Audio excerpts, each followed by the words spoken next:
Hey everybody, it's Axel with Golden Acorns, where we help guide your growth in 12 key areas of life. Stuff like learning, travel, finances, and more.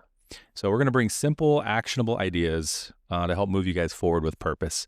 So let's plant some seeds of potential and grow a life you love. Please share and enjoy. Well, good morning. Good morning. You look beautiful today. Well, you look handsome. It's not a competition. Jeez. You'd be winning if it were. Pretty cute with your hat backwards Thank you. today. Yeah. And good morning or afternoon or evening or midnight to anyone listening. Midnight. I don't know. Maybe. Yeah. We wanted to talk, let's rip the Band-Aid off and talk about money today. Ooh, money. Money.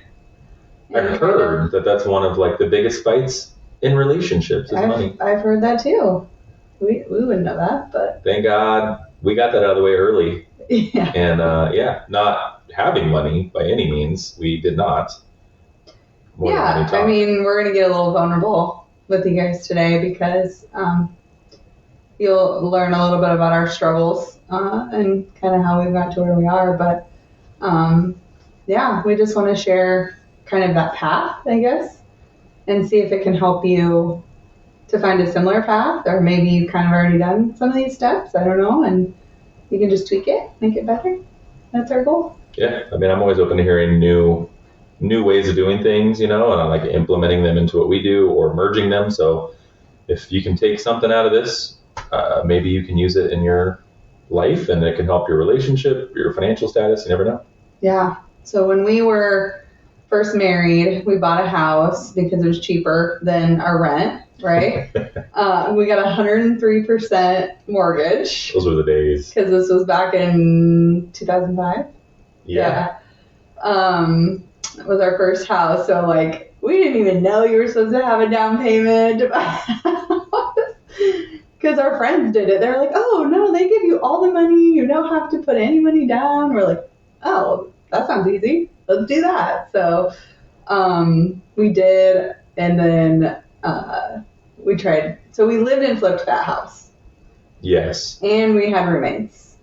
So House hack, live and flip. Yeah. we were doing all the things that are preached about now in real estate investing that we didn't know had names to them.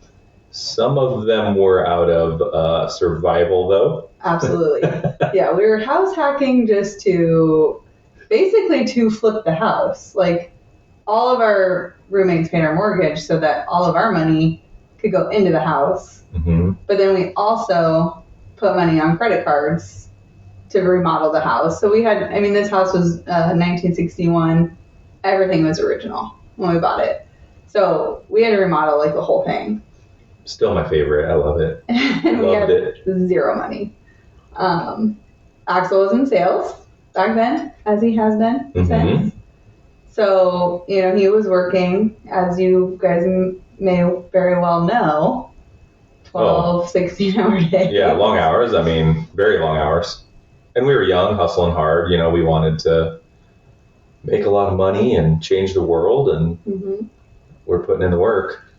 But that doesn't leave a lot of time for working on the house when you're working that much. Yeah, and I, pretty soon into owning that house, I started my business, so I made $0 for many years. So Axel was our sole breadwinner, and we were trying to remodel the house. We had roommates, start a family, start a new business, run this business out of our house. There was a lot going on in that cute little ranch in Des Moines. Yeah, and I think we did our best to kind of try to figure out our finances, not a dig at our parents by any means because they were survivors. They were doing what they had to do. But, we didn't get a really deep knowledge of financial literacy by any means. Still to this today, I don't think any of our parents even still have credit cards. So, we weren't even taught how to use them or how not to use them. Well, if it was approved, you had money. Yeah, you knew that with college, didn't you? Yeah, we won't talk. That's a different podcast. We won't talk about college. Axel may have charged a beer on his credit card in college. Maxed out. Mm-hmm.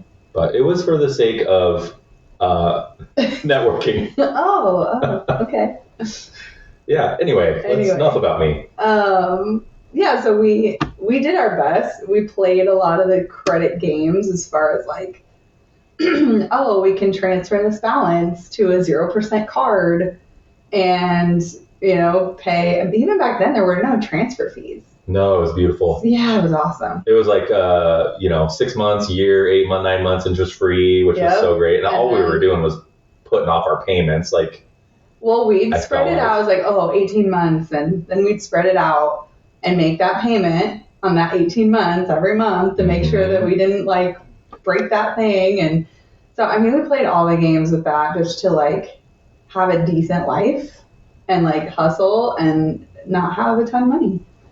But it was hard. Like looking back too, I don't feel like it ever really got us. I don't feel like I felt ahead. Like, you were making progress. Never. Yeah. Never felt like that. No. Not until we sold that house. And we were able, and unfortunately we sold that house in 2009. So the market was at probably the lowest it's been since. So we were all worried because originally we had a balloon mortgage, which was the only thing they'd give us. And like we're freaking out up to that point, like, oh man, our interest is going to go through the roof, like our payment's going to be enormous. Yeah. And then crisis happened, and it's funny, our mortgage actually went down. Yeah. So we had a 5-1 ARM. So at that 5-year mark when, your mortgage is technically supposed to go up, ours went down because the mortgage crisis. Accident for us. Yeah. So we got 103% mortgage, and then when our balloon hit, it went down. We should have kept that damn house. I know. Live and learn. We wouldn't be where we are. Right. I don't think. But on the flip side, like you said, unfortunately, the values also weren't there. Like selling the house hurt us a little bit. Not hurt us. We still made money, but all that flip money we could have had, I think, would have been a lot more. But the universe did what it does and knew what it was doing. So yeah, we sold that house. Yeah. So we didn't really not struggle like that, I would say, till maybe 6-7 years ago. I mean. Yeah, I mean, we moved here. We moved here 10 years ago. 14 years ago. Oh yeah, that's what it was. Yeah. Was it really 14 years? Yeah. Oof. I know. Man.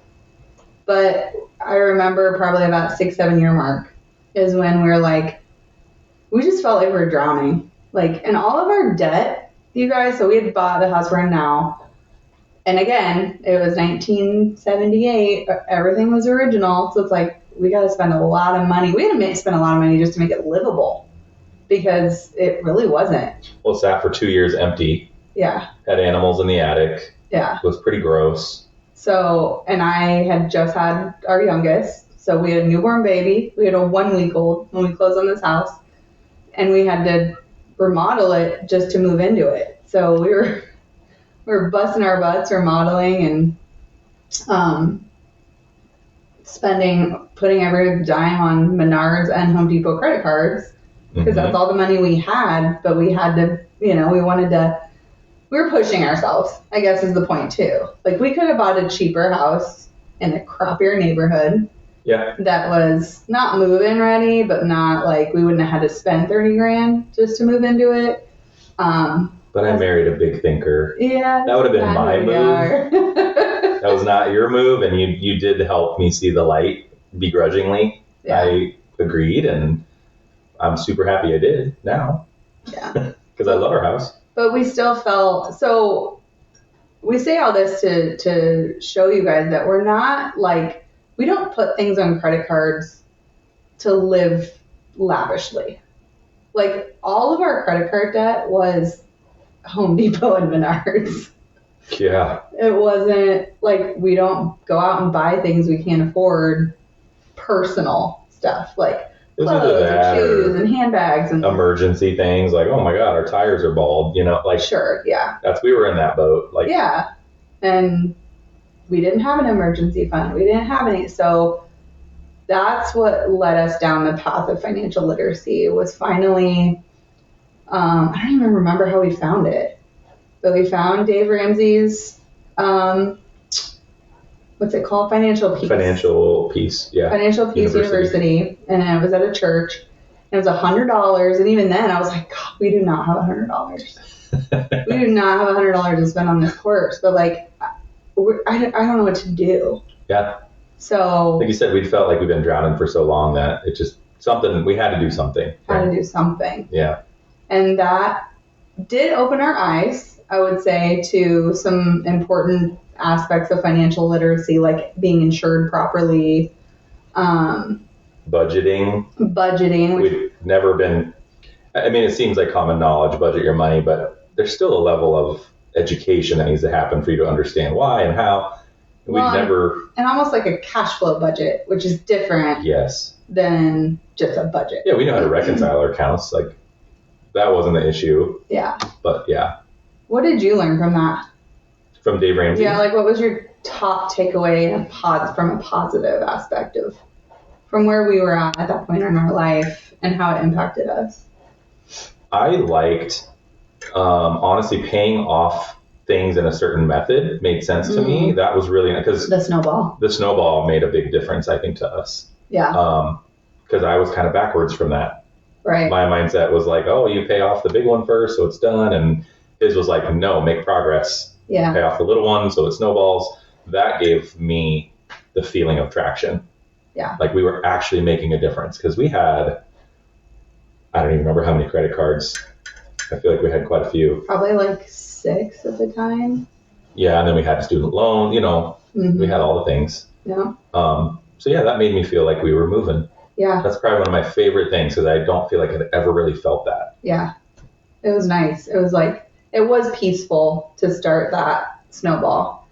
But on the flip side, it felt so long. Yeah. Like looking at the future of it and what we had for debt, I felt like this is going to take forever. Yeah.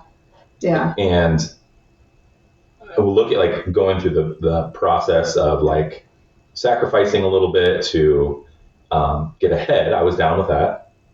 Always. Hadn't really done that. Well, we were sacrificing, but it never felt like we were getting ahead. Right. It didn't feel like we were getting ahead. So that was good. But I felt like the process was going to be so long. Yeah. And not get us, because we'd always talked about like wanting to flip more or like do things in real estate or business. Like I couldn't see that with that process. Yeah. Well, this whole time we still had good credit. Like we were still very responsible with our money. It wasn't like we ever missed payments or we, had creditors, which with his class, a lot of people are in that boat.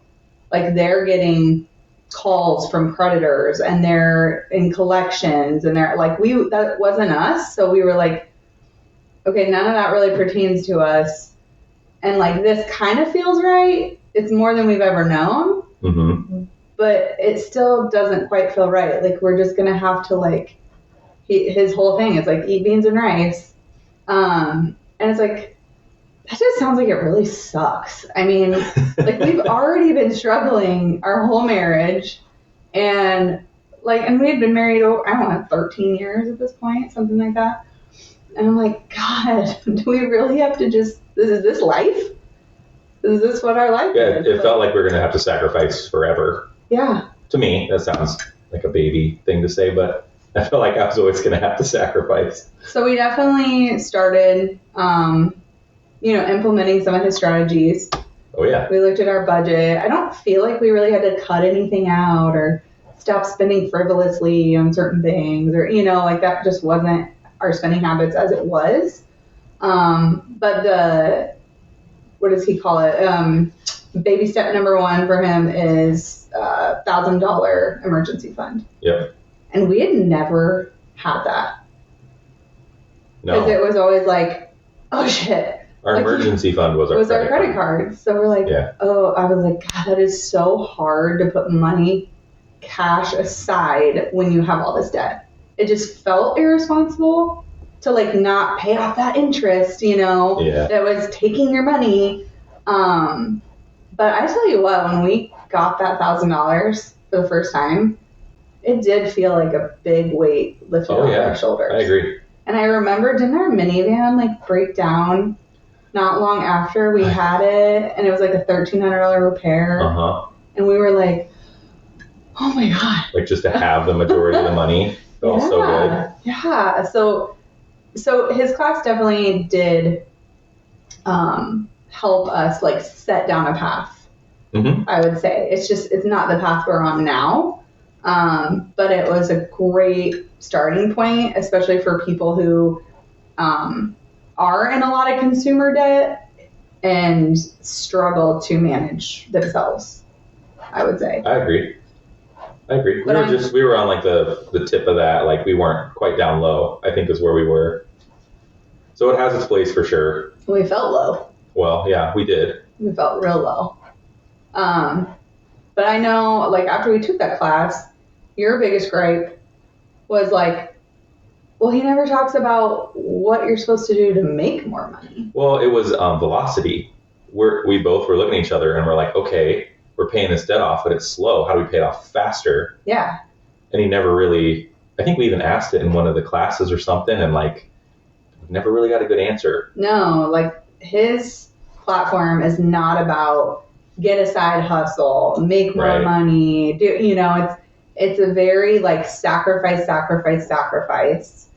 And I think that's the one thing that hit us wrong the whole time. We're like but like, yes, we get it. Like, yes, let's snowball our debt and let's do this. But where's the other end of it? How do you get more in? Where's the abundance? Right. It's not part of that program. There is none. No. I mean, he says your income is your strongest tool, or your, what's the saying? Is that what Yeah, something like that. Yeah, it's like, which I agreed with. But never how to make more. Well, yeah, your income doesn't go up super quick for most people. Right. And even in sales, mine would go down sometimes depending on the years and the months. Right. So that was hard. Yeah. I mean, you were commission-based. You always have been. Mm-hmm. When we moved here, we took a huge hit to our income. So it was like, okay, but how do we increase that? Is that what you think led you to the book we're going to talk about? Yeah, I mean, kind of like Financial Peace University. It was like, there's got to be something else that I'm not doing right. There's got to be other tips and tricks out there on how to just do this better. Yeah. And... Well, I did get side gigs. To do it on ourselves, to speed it up. Yeah. I mean, all your deliveries you were doing went towards our debt. Like, we didn't even spend that money. And I think that goes back to, like, why we live the way we live now, is we've always lived that way, where extra money is not our money. Yeah. And we still live that way, but now we are not putting it to debt. We get to put it towards investments. Yes. And so that's the path that we're hoping to share with you guys.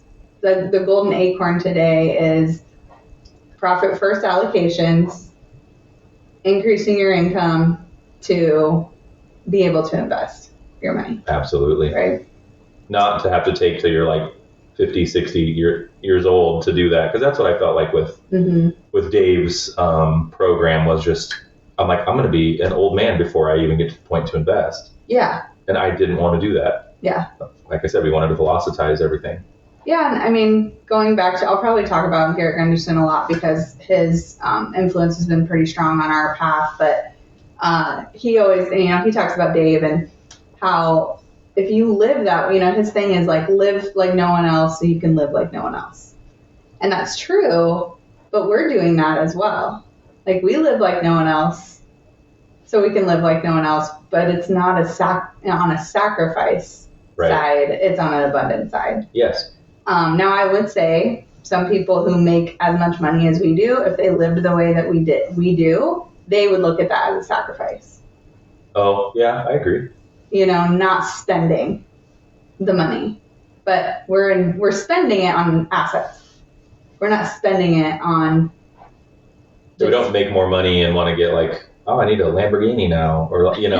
Well, even a Audi. I mean, like, let's just step it up to like a, fancy. like, or a, whatever, like not even Tesla level, right? Or we're like, I mean, I just got a Kia Telluride and it was the fanciest car I'd ever bought in my life. So hey, I'm still sitting here in my Old Navy jeans. All right. Like, yeah. So, I mean, yeah, we're not going from lifestyle creep. The 20. Yeah.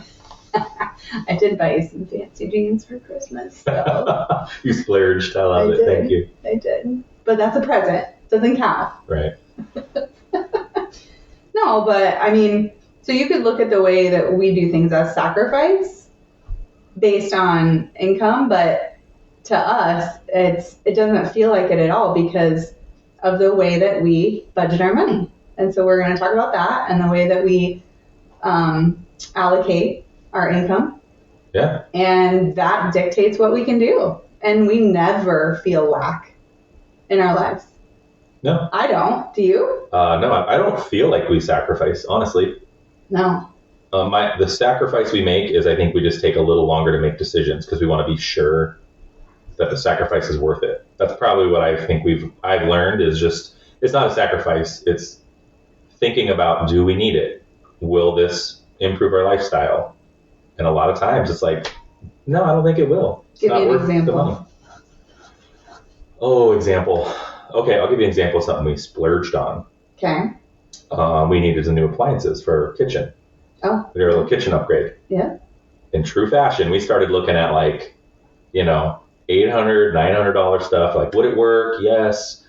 But well, we've always bought. We've always bought. Lowest of the. Right. Lowest of decent brand, lowest price. Right. And that's what we had before. And, we had issues with it. Like the fridge had broken stuff on it. The stove had broken stuff on it. Like it just kind of like, because we bought them cheap.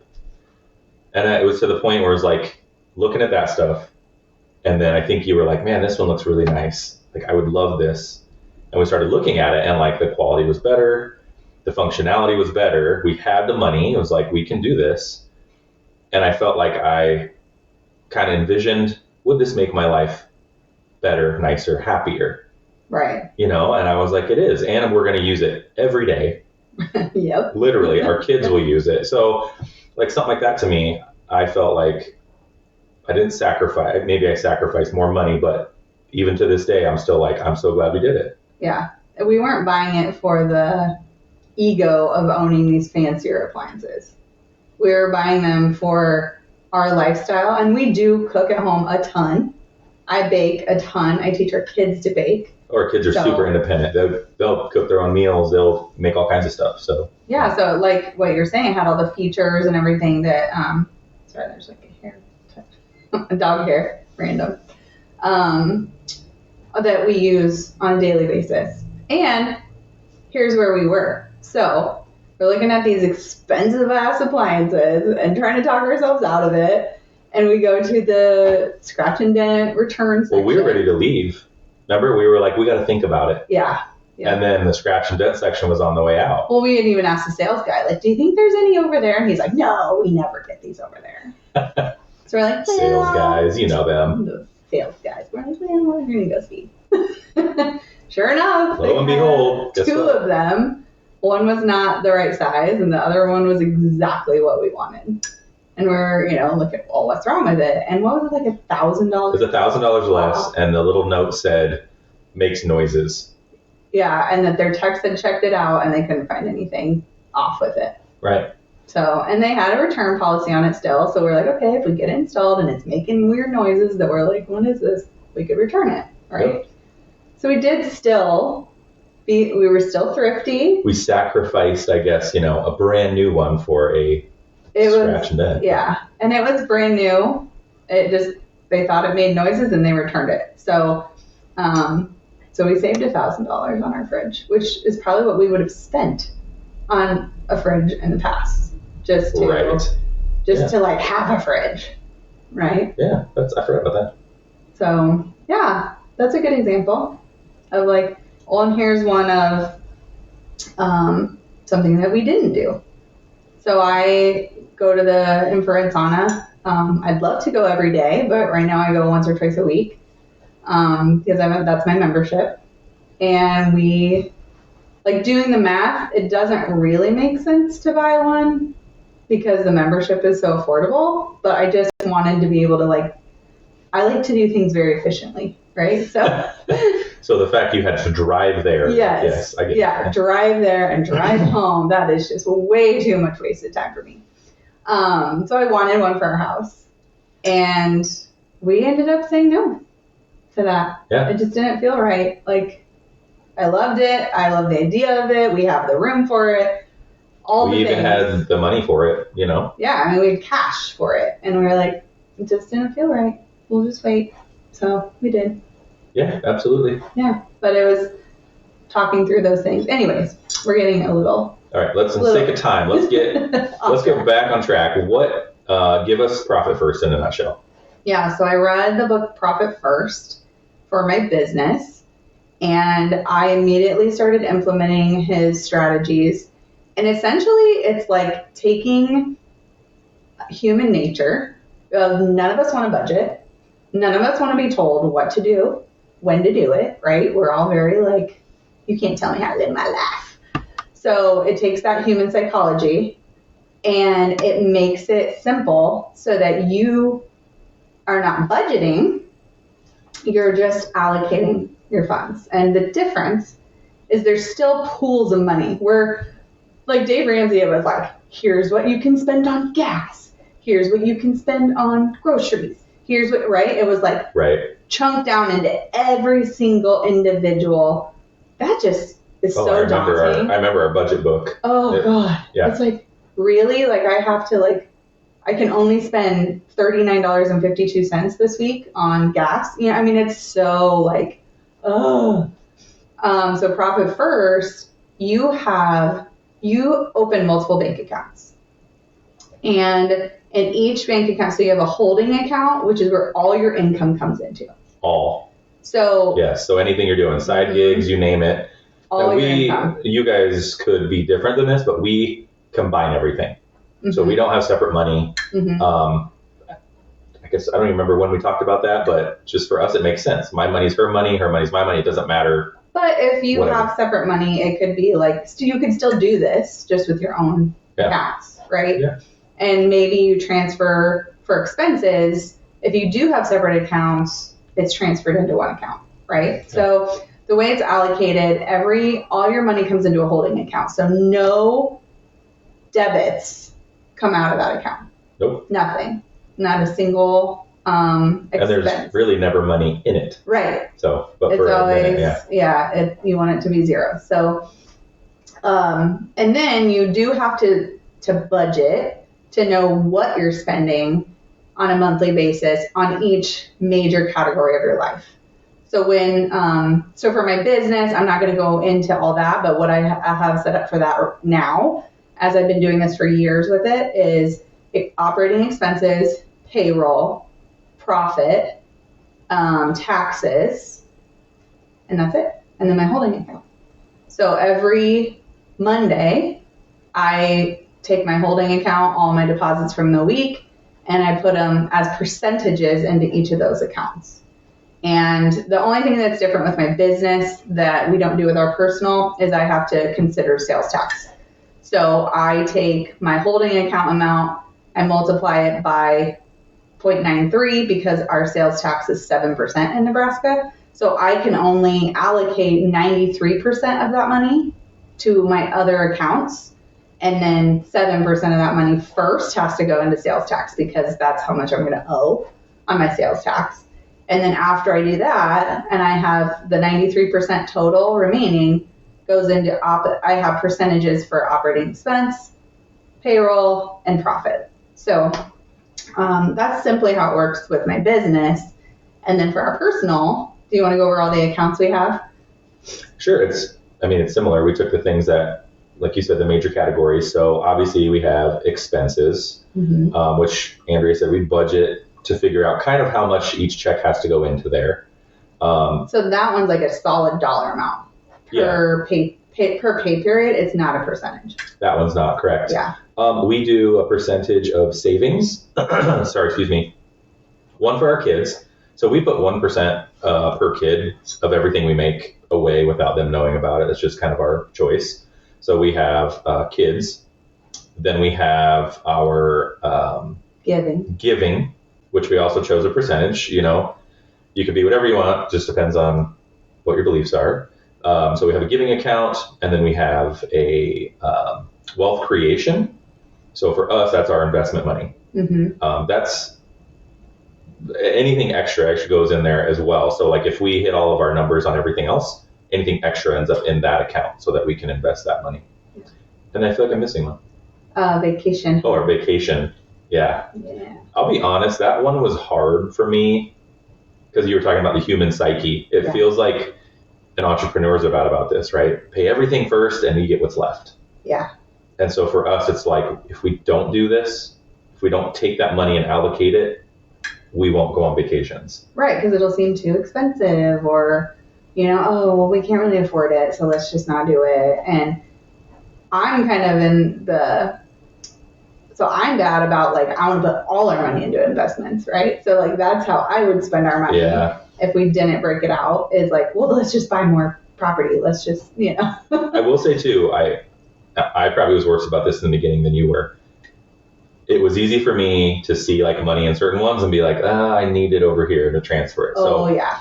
And that does take time. It took me some learning and sacrifice, I guess if you'd call it, like to be like, no, that is not for that. Yeah.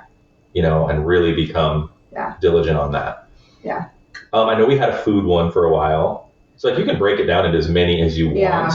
We did have food, and then we were just like, this one's kind of silly to have. Because that's the one thing that we don't budget ourselves on is our food. And we don't, like, it's not like we're going out to eat every day, but we do try to eat healthy. And so healthy food is more expensive. We have 3 children, which is not cheap. And unfortunately, my son and I have celiac. So we have to buy a lot of gluten-free groceries, which are not cheap. So we do shop affordably at Aldi and, you know, like more of a discount grocery stores. So we just don't think it's important to limit ourselves on our food budget because we know that we've frivolously spent on food in the past, for sure. Well, and remember, we've also really narrowed it down, and it was very unhealthy food. Like when we lowered our food budget, it was almost making us make worse decisions in our food to fit within our budget, I feel like. Yeah, because that's all that we could afford. Right, like, we were buying a lot of stuff for preservatives. And we were like, this doesn't seem right. We need to. So we could have increased our food budget. Yeah. But it's not out of control, is what you're saying. So. Yeah, and I mean, I think it was when we did Dave Ramsey. That was probably the one category that we're like, oh, we spent too much on this. But yeah, so we did have food and we have debt, which for us now is just our student loans.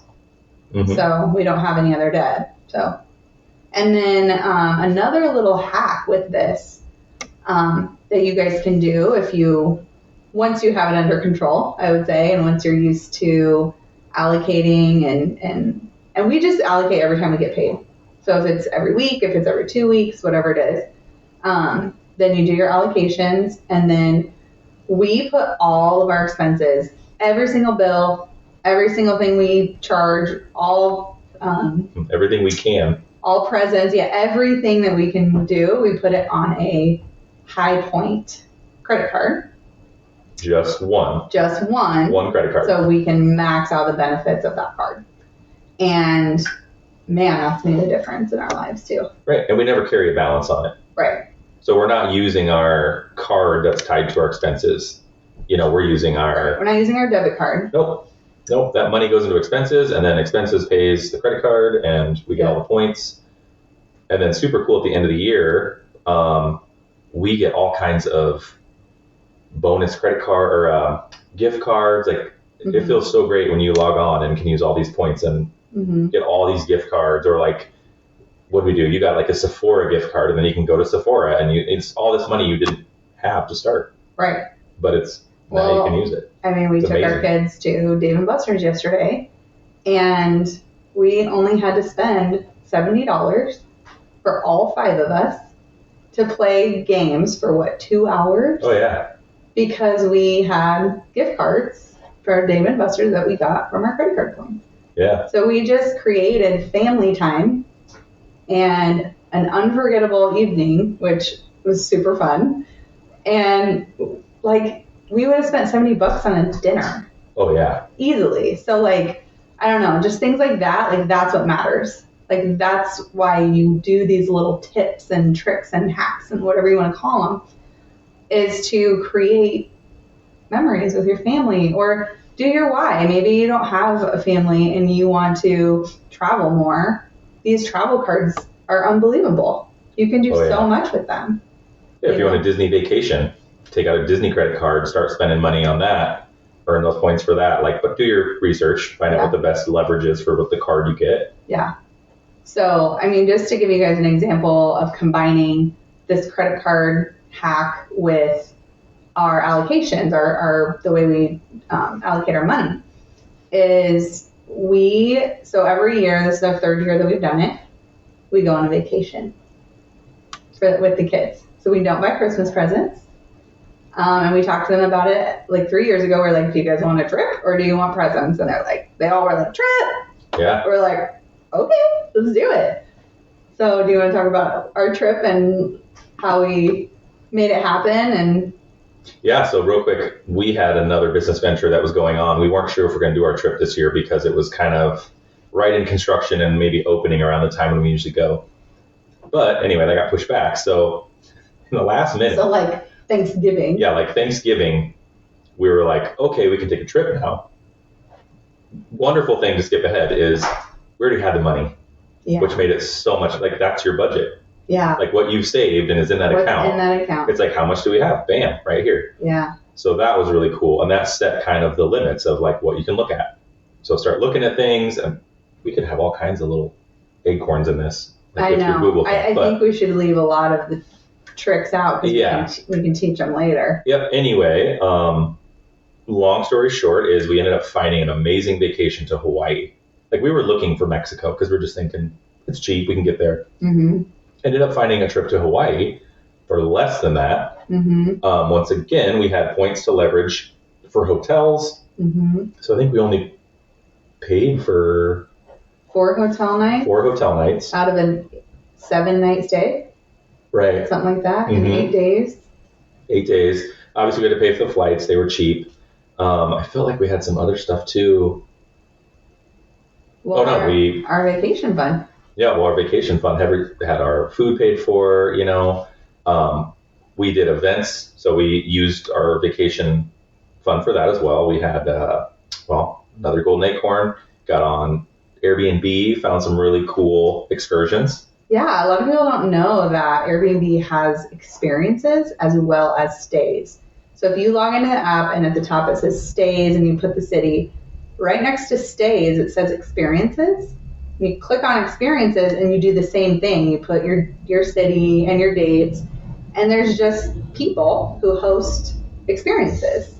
I feel like they're more unique too than a lot of like your amazing. Groupon or just, Expedia stuff. The ones we've done have been so great. Amazing. Yeah. And then speaking of Groupon, I always look on Groupon in the city we're going to whenever we go on vacations with our kids and find fun, unique things to do. Yeah, we always like the more off the beaten path stuff. Yeah. But yeah, I think those are so Groupon, the Airbnb experiences, those are amazing. Our 2 favorite experiences in Hawaii, one was a Groupon and one was an Airbnb experience. Yeah. The farm and the snorkeling. Yeah. Yeah. It's awesome. But we still went on our vacation. I still used our card to pay for everything. Mm-hmm. And then when that came due, I just used our vacation fund. Bam, paid everything that we used on the card. Mm-hmm. That felt so nice. Yeah. Really nice because then all my other accounts stayed the same. Yeah. And it's so peaceful to be able to do that. Like, we don't feel like we're living this lavish lifestyle because we can kind of just freely do what we want to do. And we know it's paid for. Absolutely. It's almost like having a gift card. Like, oh, well, this all covered. We can do what we want. Yeah. And the kids love it. They still talked about other vacations we've had. Yeah. So We know we're making memories. It's better than any gift we could have given. And we are trying to teach the kids the same thing. And so we do have a little system with them too. So if you guys have never heard of the green light card, it's an amazing card for kids. I would highly recommend it. Easily controlled parentally as well, which is why we like it. I like it better than any bank's debit card. Yes, you can just get them a bank account at a regular bank, but this card, it's an app, and you can transfer money in and out of their accounts. They can actually transfer money back and forth to each other. Grandparents, you can like send their link to their account, and grandparents can just click on the link and send them money. But we also make them allocate their money, and they do complain about it naturally, as every human does when they start. So when you start this and you're like grumpy because you don't want to set that money aside, right? It's okay. Even, we all have to go through that. But our kids have learned that not all the money that comes into their account is their money. What I love is, they get invited to birthday parties all the time. And like, they always want to bring a present. And my favorite thing is they're like, I have money in gifting. Like, so even if they're broke in their expenses, they're like, oh, I have money in gifting. So they can still go buy that present if they want it. Even though they have no money in it. Even though they're broke for the other one. So like, that's a really cool. Yeah. So what we do is we let our kids have 50% of their money to just spend on whatever they want. No, we don't let them. They chose that, remember? The percentage. Yeah. Yeah. We have them choose how much they wanted to save, That's how much right. they want to spend. So that was their choice. But our spending rules are, if you want it, and it's like, because I think a lot of parents are like, you don't need that. You know what I mean? So easy to do as a parent. Oh my God. I want another stuffed animal. And you're like, you have 1,000. Yeah. Why? Right. And I mean, we still ask those questions, right? Like, our 8-year-old wanted to go to Sephora yesterday. I don't even shop at Sephora. And she wanted to buy this specific brand of lip gloss that I'm sure she saw on Instagram or something, like her friends probably showed her. Right. And like, she was so excited about, it was $27. And she's 8. Like, she doesn't need lip gloss at all, like, let alone this $27. And I was like, are you sure that you want to spend your money on that? Because like, you don't really need it. And she's like, she thought about it, and she is our very like, oh my God, she's very cautious with her money. She's the worst to go shopping. She's like, yes, I want to get it. I'm like, okay. And so like, I think that's another thing, is like getting used to allowing your kids to spend it the way they want to spend it, because you have to give them that autonomy. Well, it empowers them. Absolutely. In a world of control taken away for everything, it gives them that control. Like, I earned it, I want it, I can buy it. And instead of being in college and buying beer on their credit cards for Who did that? I don't know. I'm hoping that our kids will be more responsible by that point. Yeah. And not be like, well, I only have 50% to spend on beer. Instead of all my money. Right. And then some. Right. Then I could have afforded gas to go to work. So that would have been cool. See, it all circles back. Yeah. Man. If only I would have known then what I know now. No, but even it's hard too. And like, they want to go walk to the gas station and get junk food. And it's like, okay. Like, if they have the money. And we do have rules about certain things that they absolutely are not allowed to buy. So like, our kids can't have caffeine until they're 12. So it's like, our 8-year-old can't go buy a Dr. Pepper, right? Like, that's against our family rules. But outside of our family rules, if they want it, they can buy it. Yeah, absolutely. So it's really, like you said, empowering for them. It is, even for me. Our budget, like, just being able to, like you said, buy a vacation because we have the money in there. Yeah, so, our gifting fund. Yeah. For Christmas presents. Instead of putting on a credit card and being like, I got a year and a half to pay this off, right. like. Yeah. But. And then, 50% they can spend. Mm-hmm. And then their percentages are different based on each kid, because they got to pick it. But a big chunk goes into savings. And then we have investing. Yep. And Giving. Yeah, giving. So our savings account rule is they have to pick something that's something big that they want, right? So we're trying to teach delayed gratification Yes. with our savings account. Because it's not about just amassing money. Like, we want it to be a purpose. Yeah. So, yeah, we try to really push them to have something big to go after, you know? Yeah. And then in our middle one, I mean, that motivates her like crazy too. When she has something she wants, she will figure out ways to make more money, to get there faster. Like, it's awesome to watch. Yeah. And they'll sacrifice their spending to combine it to make their savings grow faster if it's something expensive. Yeah. So, like, I know our kids wanted to save for a MetaQuest 3 or whatever it is right now. And they were willing to, they were even talking about, pooling their money and their savings, and because, those are expensive. Oh, yeah. And then I think they decided to wait and see if they got one for Christmas. Well, they didn't, and I haven't heard a word about it since. No, it's that thing. It made them pause, think about it, and now they're like, I don't think we really need it. Yeah, they haven't said a word about it. So I don't know if they're over it or what, but it's yes, we could have easily just bought them one. Yes, we could have got them one for Christmas. Yes, Grandma could have bought them one for Christmas. We even told our parents, we're like, do not buy them that, because they're wanting to buy it. They're saving for it. Oh, yeah, that would have been so much more, we talked about empowering for them to buy that than to get it as a gift. And now I haven't heard a word about it. Yeah. So it just goes to show, you don't have to, jump and buy your kids everything they want. They'll figure it out if you give them the tools and resources to do it. But yeah, and our girls, for investing, I'm sure you're like, well, how would a kid invest money? That's weird, So because investing for us, we explain it to our kids as, investing is using that money on something that will make you more money. We keep it as simple as that for them. So examples that they've done, our middle daughter, we did candle making. So this was, I can't remember what she wanted. There was something she wanted and was saving for, and was like, I want to get there faster. And so we looked up ideas. Oh, you can make bracelets. Well, oh, that's slow. There are all these things. And then she was like, I want to make candles. And so we even made her use that money to buy the stuff, and she could only afford what she had. And then we helped her make candles, and she sold them, and she did really good. Yeah. She made a ton of money and got to her goal. Yeah. And as soon as she got to her goal, she did not care. Yeah, we had some candle stuff left, and she's just like, Nope, I'm done. Yeah. But we also, so every dollar that's coming back in from that investment, it's you have to pay off what you spent first if you don't have enough. So I think I covered $30. She had enough for 100, and I had to cover 30 to get all the supplies.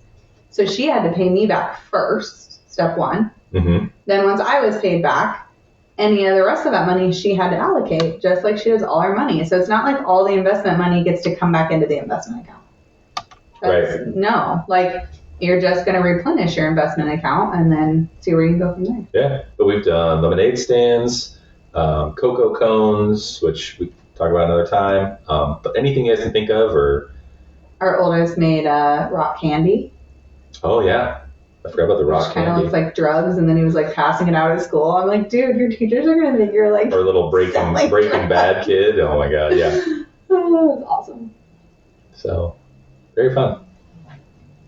So we hope. We could probably talk about this all day. But they got stuff to do. You guys are busy. Yeah. You get it. So the golden acorn, what is it today? Refresher. Let's do a refresher real quick.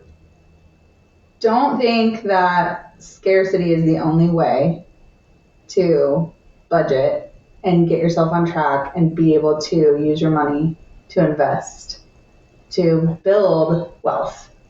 Because if you just spend all your money, you're never going to build wealth. You won't have anything to show for your life.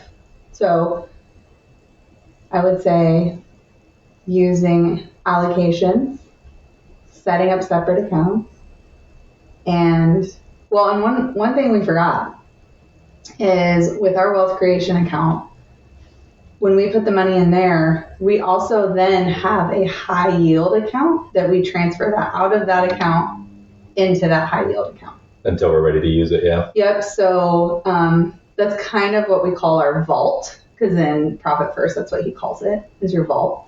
Like you put that money out of sight. Like it's a completely different account that's not, like you can't just access it. Yeah, you can't easily. even, there's no card for it, nothing. It's like, or maybe Garrett calls it the vault. One of them does. I don't remember. But so we send it over to that account, and like it takes 3+ days to get that money out of that account. So it's one of those, like, you do have to plan and think ahead and have goals with that. So, and this is just our like base level for how we went from sacrificing everything, snowballing our debt, having a tiny little emergency fund, to actually being more in an abundance mindset. Yeah. And not having guilt behind all of our money. Yeah, we took control of our money. Yeah. Instead of our money controlling it. And I feel like it gave us a lot of peace. And we do review our expenses on a weekly basis, like what we spent on our credit card, since all of it goes on our credit card, to be like, okay, maybe we went out to eat too many times this week. Like, maybe next week we should buckle that down a little bit. Well, we'll talk about our power couple meetings in another episode. Yeah. So what would you say our golden acorn is? I think How would you eloquently make it more concise than I can? I'm not eloquent. You can't tell by these, but I do like to swear a lot. So I would say the golden acorn was, I said it earlier, is like taking control of your money. Like I always felt like the money controls you.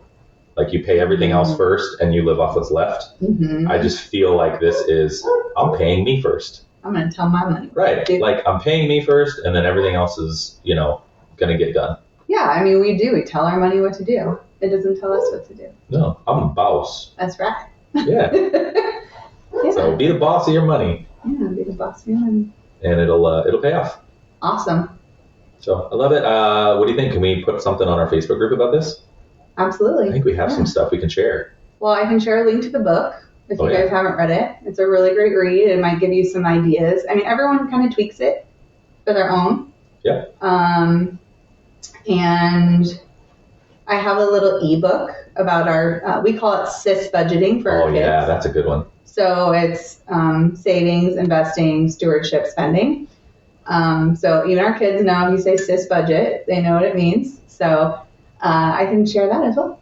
Love it. So you guys can maybe open a green light for your kids and start teaching them some financial literacy and giving them some independence. Yeah, or like I said, always I'm open to new things. If there's like a tweak you have, like I'd love to hear about it, share it. So absolutely. We're all in it together, trying to do the best we can. Thanks for joining us. Thanks. Bye. Thank you for joining Golden Acorns. Remember, the small steps you take today can lead to big growth tomorrow. Keep planting those seeds of potential and watch your life flourish in ways that truly do matter.